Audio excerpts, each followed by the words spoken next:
আপনারা দেখবেন যখন আজান চলতে থাকে মসজিদে, তখন দেখবেন কুকুর ঘেউ ঘেউ করে উঠে এবং লাফাতে থাকে। জিনদের এমন কিছু আওয়াজ আছে যেটা আপনার কান পর্যন্ত পৌঁছায় না, কিন্তু সে অত্যন্ত ভীত সন্ত্রস্ত হয়ে যায়। জিনদের ওই আওয়াজে কুকুর শুনতে পায়। অনেক সময় বিড়াল দেখবেন হঠাৎ করে কানটা খাড়া করে ফেলেছে। বিড়ালের শরীরে আল্লাহ তাআলা এমন কিছু ছোট ছোট জারথুম, এমন কিছু বিষয় আল্লাহ তাআলা দিয়ে রেখেছেন যেটার কারণে জিনরা বিড়ালের সামনে আসতে ভয় পায়। ঘরের মধ্যে কোন কোন জিনিস থাকলে জিনেরা আকৃষ্ট হয় এবং ক্ষতি করার চেষ্টা করে, অত্যন্ত গুরুত্বপূর্ণ বিষয়। জিনরা আমাদের সাথেই থাকে এবং কারিন নামক জিন আমাদের সঙ্গেই বেঁধে দেওয়া আছে। প্রত্যেকের সঙ্গে এক একটা কারিন নামক জিন আছে। কারিন নামক জিনটা আমাদের সঙ্গেই থাকে, আমাদের সঙ্গের সঙ্গী হিসাবেই থাকে, তবে ভালো সঙ্গী হিসাবে না। সে সব সময় আমাদেরকে ওয়াসওয়াসা দেয়, গুনাহের কাজ করার ব্যাপারে সে আমাদেরকে প্রলুব্ধ করে।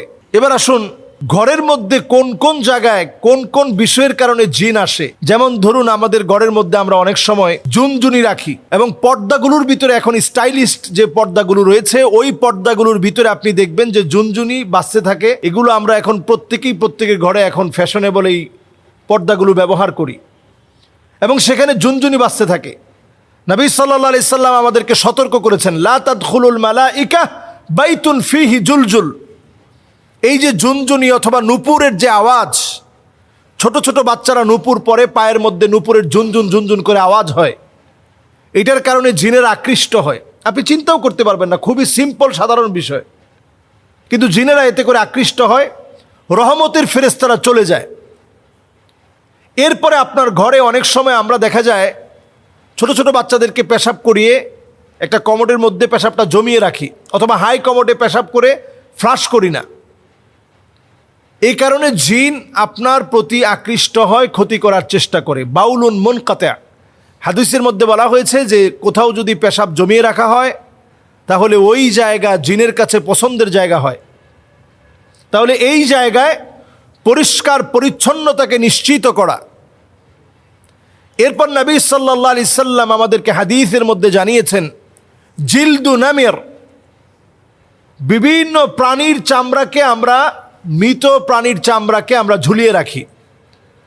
বিদেশ গেলে দেখবেন অনেকে হায়নার চামড়া নিয়ে আসে। এটা আপনি খুব স্বাভাবিকভাবে নিচ্ছেন অথবা মনে করছেন এই হায়নার চামড়া দিয়ে কালো জাদু করা হয়, অথচ এই চামড়া, বাঘের চামড়া, হরিণের চামড়া, বিভিন্ন চামড়া আমরা ক্যালিগ্রাফি হিসেবে অথবা একটা ওয়ালমেট হিসেবে আমরা আমাদের ঘরের মধ্যে সাজিয়ে রাখি। নবীজি সাল্লাল্লাহু আলাইহি ওয়াসাল্লাম সতর্ক করে গেছেন, এটা জিন ঘরের ভিতরে আকৃষ্ট হওয়ার একটা কারণ।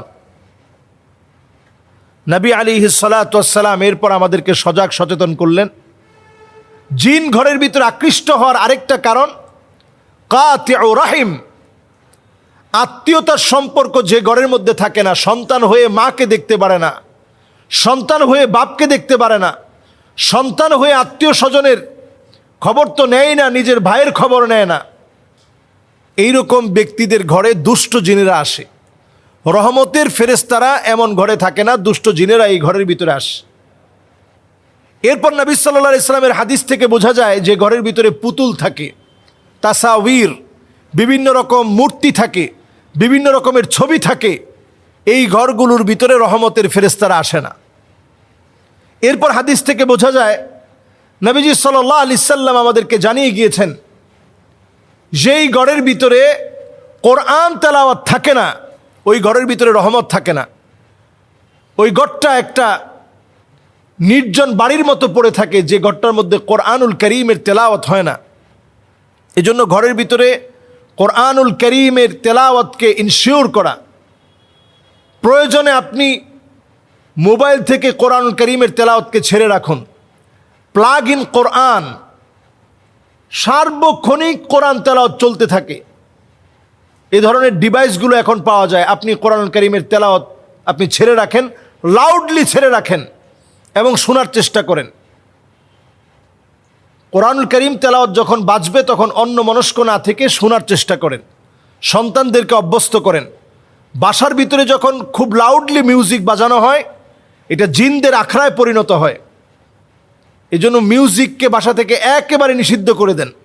আমাদের কলিং বেলে মিউজিক, আমাদের মোবাইলের রিংটোনে মিউজিক, আমাদের বাচ্চাদের খেলনার ভিতরে মিউজিক, ছোট বাচ্চাদের জুতার ভিতরে পর্যন্ত মিউজিক, এবং দেখবেন সাইকেল কিনেছেন, সেটার বেলের ভিতরে পর্যন্ত মিউজিক, সব জায়গায় মিউজিক। এই মিউজিক জিনদেরকে ডেকে আনে। আল্লাহ রাব্বুল আলামিন কানের একটা পাওয়ার দিয়েছেন।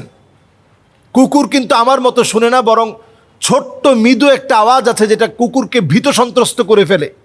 আপনি অনেক সময় এই আওয়াজটা কানের মধ্যে শুনতেই পাবেন না, কিন্তু জিনদের ওই আওয়াজের কারণে কুকুর ভীত সন্ত্রস্ত হয়ে দৌড়াতে থাকে।